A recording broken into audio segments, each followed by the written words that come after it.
ఈ అక్కయ్య అందరికీ బాగా తెలుసు. ఎందుకంటే కిడ్నాప్ చేయడంలో ఫేమస్ అనమాట. కిడ్నాప్ క్వీన్ అని కూడా అంటారు ఈమెని.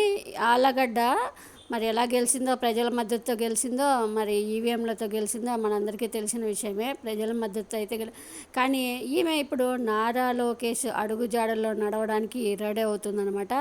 నారా లోకేష్ ఏదైతే రెడ్ బుక్ అంటూ రాష్ట్రాన్ని అతలాకుతలం చేస్తున్నాడో, బెదిరిస్తున్నాడో, అలాగే ఈమె కూడా ఆలగడ్డకు ఒక రెడ్ బుక్ రెడీ చేసిందంట. ఇప్పుడు దగ్గర దగ్గర నా రెడ్ బుక్లో 100 మంది పేర్లు ఉన్నాయి. వాళ్ళ 100 మందిని వదలను, ఇబ్బంది పెడతాను. తప్పకుండా వాళ్ళు ఇబ్బంది పడతారు, వదిలే ప్రసక్తే లేదు. డైరెక్ట్ మీడియా ముందే చెప్తున్నాను.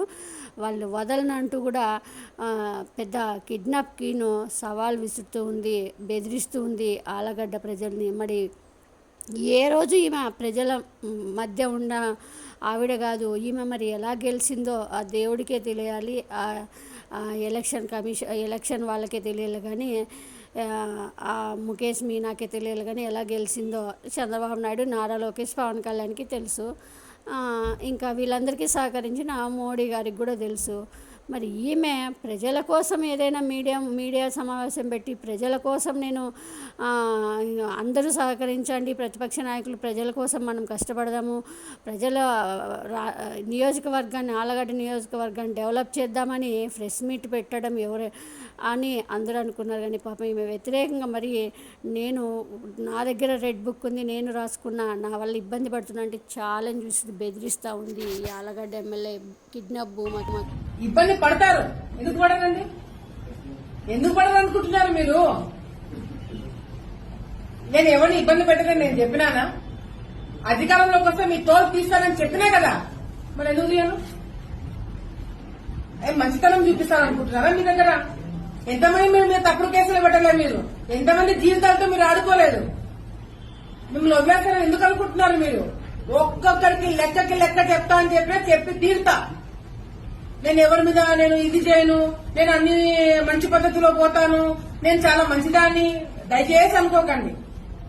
మీరు తప్పు చేసింటే భయపడండి, తప్పు చేయకపోతే ప్రశాంతంగా ఉండండి. డెఫినెట్ గా నాకు రెడ్ బుక్ ఉంది. రెడ్ బుక్ అంటున్నారు, పెట్టుకున్న రెడ్ బుక్ నేను కూడా. దాంట్లో మీ పేర్లన్నీ ఉన్నాయి. నా వల్ల నేను ఓపెన్ గా ప్రెస్ ముందర చెప్తున్నా, నా వల్ల 100 మంది లిస్టు రాసి పెట్టుకున్నా. ఇంకా 2-3 పాపమని తీసేస్తున్నాను కానీ 100 మంది నా వల్ల ఇబ్బంది పడబోతున్నారు. ఓపెన్ గా చెప్తున్నాను. 100 మంది లిస్టు నా దగ్గర ఉంది. ఆ 100 మందిని ఇబ్బంది పెట్టబోతున్నాను. అంటే ఇబ్బంది పెట్టబోతున్నాను అంటే కట్ట తీసుకొని కొడతానో చంపుతానో అట్లా ఇబ్బంది కాదు, అట్లా భయపడకండి. లీగల్ గా మళ్ళీ చెప్తున్నా, లీగల్ గా మీ మీద యాక్షన్ తీసుకుంటాం. మీరు చేసిన అరాచకాలు బయట పెట్టి ఆధారాలు నిరూపించి మరి మీ మీద కేసులు పెట్టిస్తాను. మిమ్మల్ని వదిలిపెట్టము.